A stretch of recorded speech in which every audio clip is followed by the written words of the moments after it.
Shalom teman-teman semua. Saat ini kita akan belajar tentang virologi.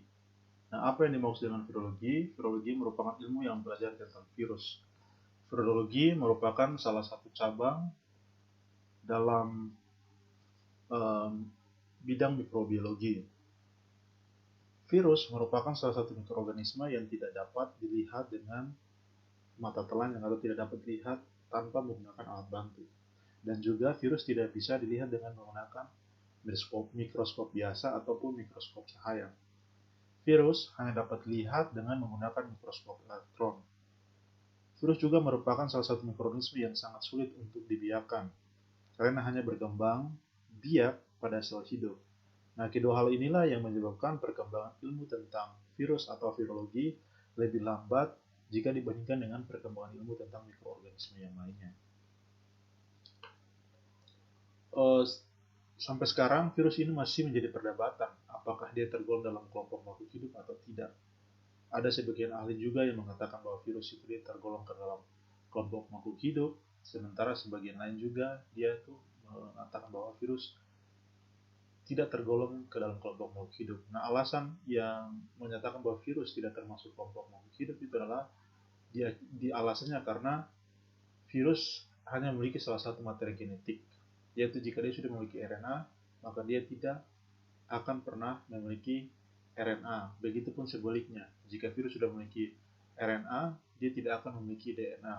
Dan sebagai salah satu ciri dari makhluk hidup adalah memiliki materi genetik. Materi genetik yang dimaksud adalah materi genetik yang lengkap. Artinya bahwa satu makhluk hidup harus memiliki asam nukleat, yaitu harus memiliki DNA dan RNA. Nah, pada virus dia tidak memiliki materi genetik lengkap. Kalau misalnya kita berbicara bakteri memiliki DNA dan RNA. Kalau virus dia hanya memiliki salah satunya saja. Jika dia sudah memiliki DNA, maka dia tidak akan memiliki RNA. Begitupun sebaliknya. Tetapi ada pendapat lain juga yang mengatakan bahwa virus itu dia tergolong dalam kelompok makhluk hidup. Kenapa? Karena salah satu ciri dari makhluk hidup adalah berkembang biak. Nah, sekarang yang menjadi pertanyaan, apakah virus tergolong ke dalam kelompok makhluk hidup? Nah, dalam hal ini, kalau kita merujuk kepada ciri bahwa makhluk hidup itu dia termasuk makhluk hidup, salah satu cirinya adalah berkembang biak, maka dapat kita katakan virus tergolong ke dalam makhluk hidup. Kenapa? Karena dia dapat berkembang biak. Nah, sampai sekarang kedua pendapat ini masih diterima. Jadi ada yang mengatakan bahwa virus itu dia tergolong dalam kelompok makhluk hidup, itu benar, tidak salah, tergantung alasannya apa. Virus tidak tergolong ke dalam kelompok makhluk hidup, itu juga benar, tergantung alasannya apa. Nah, kemudian secara struktur virus dibagi menjadi 3 bagian secara umumnya.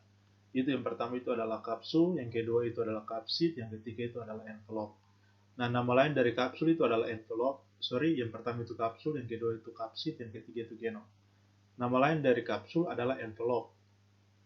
Selain envelop ada juga nama lainnya itu adalah selubung. Jadi kapsul, envelop, dan selubung itu sama. Tidak ada yang berbeda. Dia merujuk kepada satu struktur yang sama. Misalnya gini, ada orang yang mengatakan bahwa menyebutkan pesawat dengan nama burung besi dan juga kapal terbang. Yang menjadi pertanyaannya, apakah burung besi dan kapal terbang merujuk kepada alat transportasi yang berbeda? Kan sama, merujuk kepada alat transportasi yang disebut dengan pesawat. Jadi hanya nama lain saja dari kapsul, dia memiliki nama lain itu envelop atau juga selubung. Nah, kemudian yang perlu teman-teman ketahui bahwa tidak semua virus memiliki kapsul. Hanya sebagian virus saja yang memiliki kapsul atau memiliki envelop. Nah, fungsi pada envelop ini adalah dia itu melindungi kapsid virus dan berperan dalam penempelan virus pada reseptor dan fusi antara virus dengan sel host. Envelop ini merupakan struktur terluar yang menyelubungi kapsid virus. Dan kemudian envelop ini dia tersusun dari lipid, protein, dan karbohidrat. Pada beberapa virus yang memiliki envelop, itu terdapat tonjolan pada envelop tersebut yang disebut dengan spike. Misalnya kalau kita berbicara tentang SARS-CoV-2 penyebab COVID-19, itu adalah virus yang memiliki envelope. Nah, virus yang memiliki envelope tetapi dia juga memiliki tonjolan pada envelope tersebut yang disebut dengan spike. Dan spike ini kadang-kadang dia berfungsi sebagai virus attachment protein atau protein yang akan menempel pada reseptor. Nah, yang menjadi pertanyaan, apa yang dimaksud dengan reseptor? Reseptor itu adalah protein yang dimiliki oleh cell host yang berfungsi sebagai tempat menempelnya virus attachment protein, dalam hal ini adalah spike tadi. Itu untuk virus yang memiliki envelope dan terdapat tonjolan pada envelope tersebut ya. Kadang-kadang virus juga dia tidak memiliki tonjolan. Nah, yang menjadi pertanyaan, kalau misalnya virus dia tidak memiliki tonjolan pada envelope, terus dia mau menempel pakai apa? Karena dia tidak memiliki spike kan. Nah, pada envelope atau kapsul itu juga terdapat kelompok protein yang disebut sebagai virus attachment protein. Nah, protein inilah yang dia itu akan menempel pada reseptor. Dan spike juga itu tergolong ke dalam virus attachment protein yang akan menempel pada reseptor virus. Oke. Kemudian kita lanjut. Sebelum lanjut, reseptor SARS-CoV-2 itu adalah AC2 ya, atau kepanjangannya angiotensin converting enzyme. Nah, angiotensin converting enzyme ini paling banyak diekspresikan pada sel-sel yang terdapat pada paru-paru, sehingga virus SARS-CoV-2 ini lebih banyak menyerang sistem pernafasan, yaitu menyerang sel-sel yang terdapat pada paru-paru. Kemudian struktur yang kedua itu adalah kapsid. Nah, kapsid ini merupakan protein yang melindungi genom virus, dan fungsi kapsid ini adalah melindungi genom virus, melindungi virus dari pengaruh ekstraseluler, dan membantu penempelan virus pada reseptor. Terutama khusus untuk virus yang tidak memiliki envelope. Nah, virus yang tidak memiliki envelope, dia menggunakan kapsid ini untuk menempel pada reseptor yang terdapat pada sel host. Tetapi ingat bahwa tidak semua protein yang terdapat di kapsid itu dia akan menempel pada reseptor, hanya sebagian protein saja, dan sebagian protein itu disebut sebagai virus attachment protein. Virus attachment protein, ya. Protein yang terdapat pada kapsid inilah yang akan menempel pada reseptor. Jadi tidak semua protein kapsid akan menempel pada reseptor yang terdapat di sel host. Kemudian kapsid ini memiliki bentuk yang berbeda-beda antara satu jenis virus, sehingga kapsid ini akan dibedakan lagi ke dalam beberapa berdasarkan struktur kapsid akan dibedakan lagi ke dalam beberapa bentuk. Kemudian yang terakhir itu adalah genom. Genom virus merupakan asam nukleat yang berfungsi sebagai informasi genetik yang menyandi protein, baik protein struktural maupun protein non-struktural virus. Nah, apa yang dimaksud dengan protein struktural virus?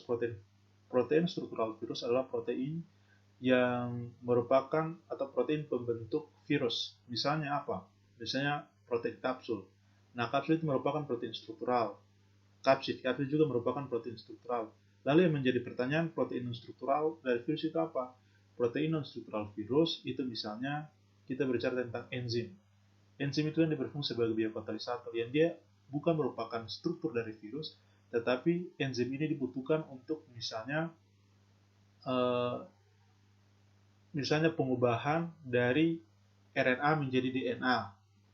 Yaitu misalnya kalau contoh virusnya, kalau kita ambil virus HIV, itu dia memiliki enzim yang disebut dengan, atau memiliki protein non-struktural yang disebut dengan reverse transkriptase. Nah, fungsi dari reverse transkriptase ini adalah mengubah RNA menjadi DNA.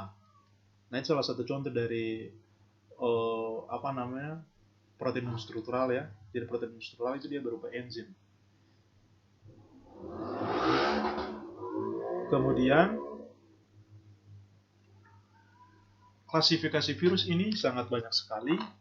Itu kalau tidak, tetapi yang akan teman-teman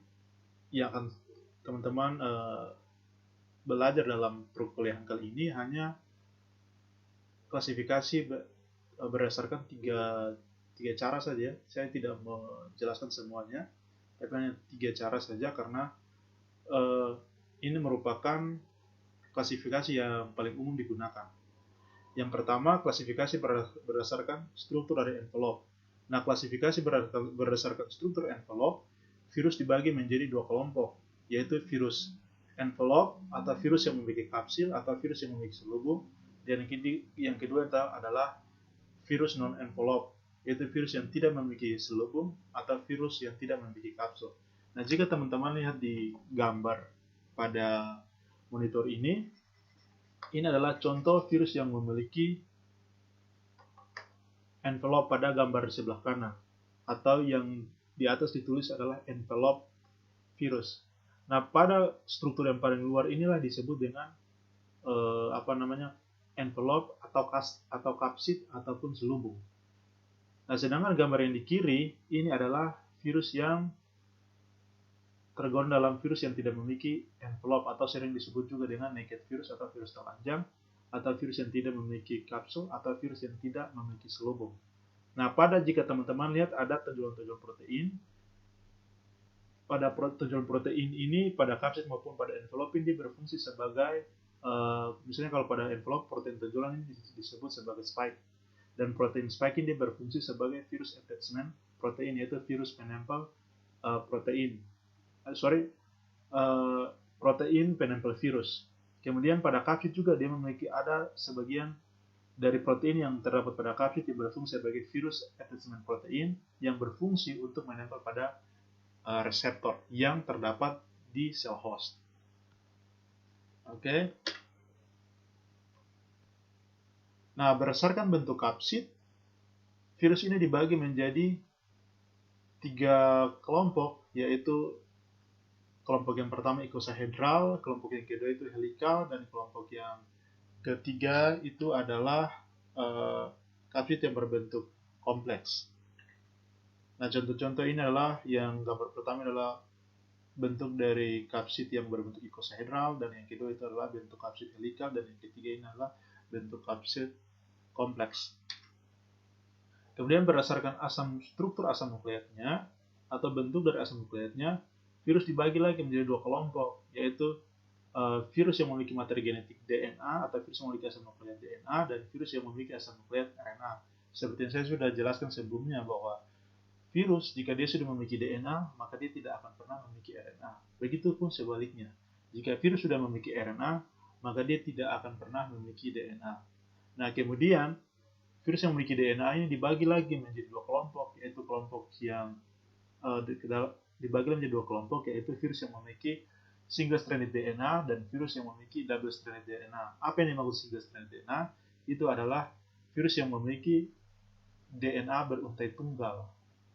Sementara double-stranded DNA adalah virus yang memiliki struktur DNA-nya berbentuk double-stranded. Sedang begitupun dengan RNA. RNA nanti dibagi lagi menjadi 2, yaitu single-stranded RNA dan double-stranded RNA. Single-stranded RNA adalah virus yang memiliki materi genetik RNA berupa untai tunggal RNA. Sedangkan double-stranded RNA adalah virus yang memiliki materi genetik RNA yang memiliki bentuk DNA itu berupa double-stranded. Kemudian virus yang memiliki materi genetik berupa single-stranded RNA dibagi lagi ke dalam 2 kelompok, yaitu berdasarkan polarisasinya dibagi ke dalam 2 kelompok, yaitu virus yang memiliki virus single-stranded RNA yang berpolarisasi negatif dan virus single-stranded RNA yang berpolarisasi positif. Oke, ini adalah contoh dari virus yang tergolong dalam kelompok virus yang tidak memiliki envelope, dan virus yang memiliki envelope atau virus yang memiliki selubung, dan virus yang tidak memiliki selubung, dan juga contoh virus dari virus yang memiliki asam nukleat berupa double-stranded DNA dan single-stranded DNA, dan juga virus yang memiliki double-stranded RNA dan single-stranded RNA. Nah, kalau kita lihat gambar di sini yang ditunjukkan pada kursor ini adalah terdapat coronavirus. Nah, coronavirus ini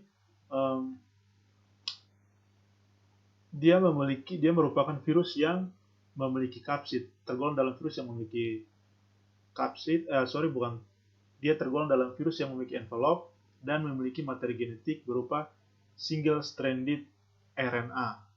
Nah, kalau polarisasi single-stranded RNA yang dimiliki oleh coronavirus itu polarisasinya positif. Materi tentang virologi.